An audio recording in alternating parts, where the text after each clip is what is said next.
ordem positiva é para ser cheio do Espírito Santo. Certa feita, alguém procurou o Dr. Billy Graham e disse: Dr. Billy Graham, nós estamos com um problema na nossa igreja. Eu falei: que foi? Nós temos um diácono que está com um problema de embriaguez. Ele disse: é um problema. E deixa eu fazer outra pergunta: e os demais diáconos estão cheios do Espírito Santo?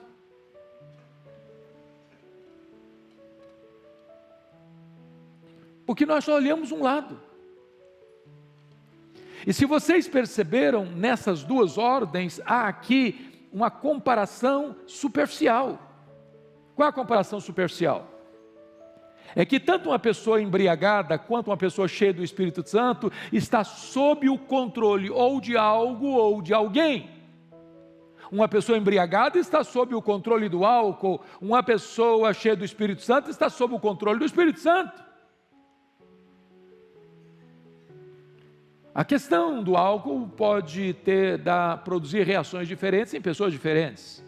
Há pessoas que ficam extremamente passivas, outras ficam extremamente agressivas.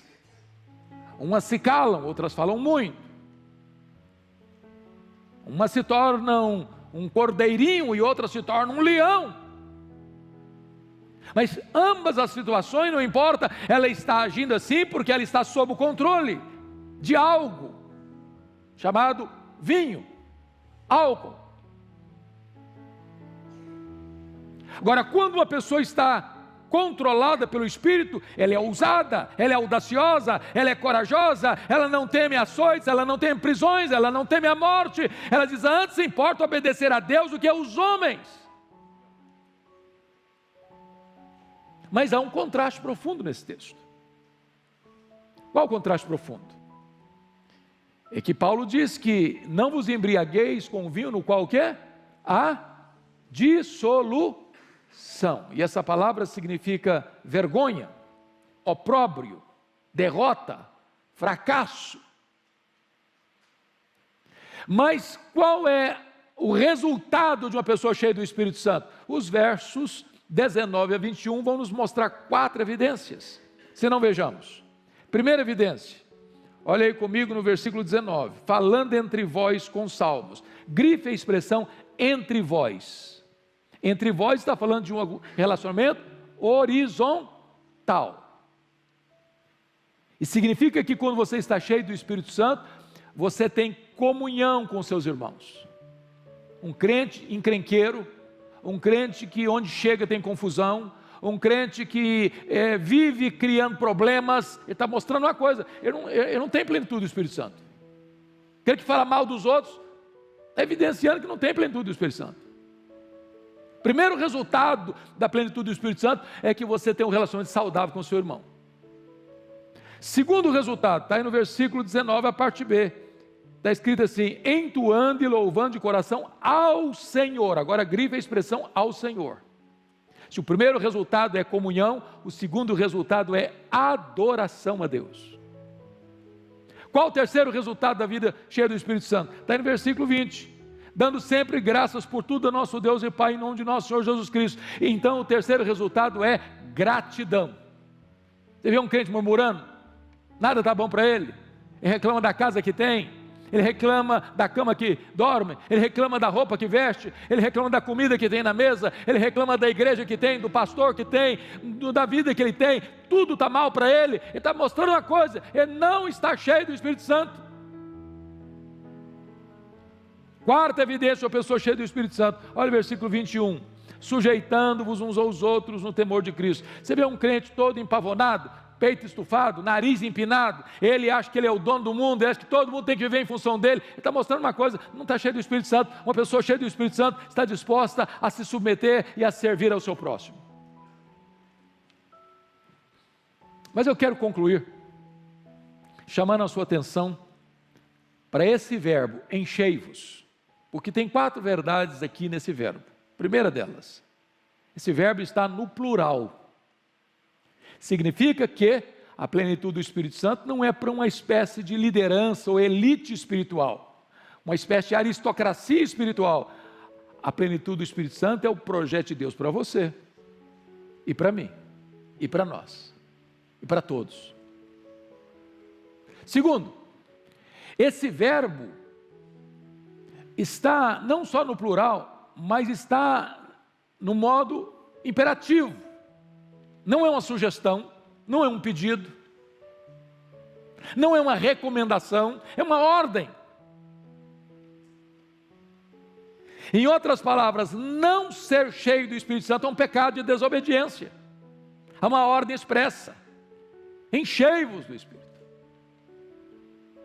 Terceiro, esse verbo está num estado no grego que nós chamamos de presente contínuo.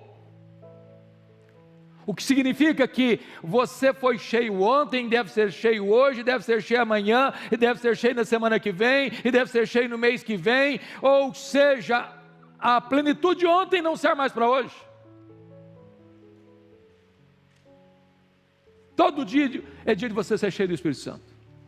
As vitórias do passado não são garantias de vitória no presente. Deixa eu ilustrar e explicar isso melhor. Vamos pegar, por exemplo, João capítulo 2. Lá tem um verbo, é o mesmo verbo, mas não está no presente contínuo. Lá no casamento de Caná da Galileia, Jesus disse para os serventes assim: enchei d'água as talhas. Tinham 6 talhas de pedra, medindo 100 litros cada uma. Quando Jesus diz enchei d'água as talhas, Ele está mandando os serventes fazer aquilo uma única vez. Ele não está dizendo, olha, enche as talhas agora, amanhã enche de novo, semana que vem enche de novo, mês que vem enche de novo. Não, enche agora e acabou. O verbo não está no presente contínuo. Aqui não, aqui está no presente contínuo. Enchei-vos do Espírito Santo hoje, enchei-vos do Espírito Santo amanhã, enchei-vos do Espírito Santo semana que vem, enchei-vos do Espírito Santo mês que vem, enchei-vos do Espírito Santo a vida toda, enchei-vos do Espírito Santo. Mas finalmente, quarto lugar, esse verbo está naquilo que nós chamamos de voz passiva. Em outras palavras, você não é o agente desta plenitude, você é o receptáculo desta plenitude. Você não produz essa plenitude. Eu não tenho competência de dizer, seja cheio do Espírito Santo. Eu não tenho essa competência. Se um pregador fizer isso com você, não acredite nele. Eu não tenho essa competência. Quem enche você do Espírito é o próprio Deus. Cabe você e a mim sermos vasos limpos, vazios, preparados para recebermos esta plenitude. Então vou ilustrar. Segundo Reis capítulo 4, relata a experiência daquela viúva, do aluno de Eliseu, da escola de profetas do Eliseu, e ela vai a Eliseu e diz, olha, meu marido morreu, ele era teu servo, era um homem piedoso, e estamos pobres, os credores estão à nossa porta, e viemos aqui. O profeta Eliseu pergunta assim para ela, o que você tem na sua casa? Ela respondeu, não tem nada, exceto uma botija de azeite.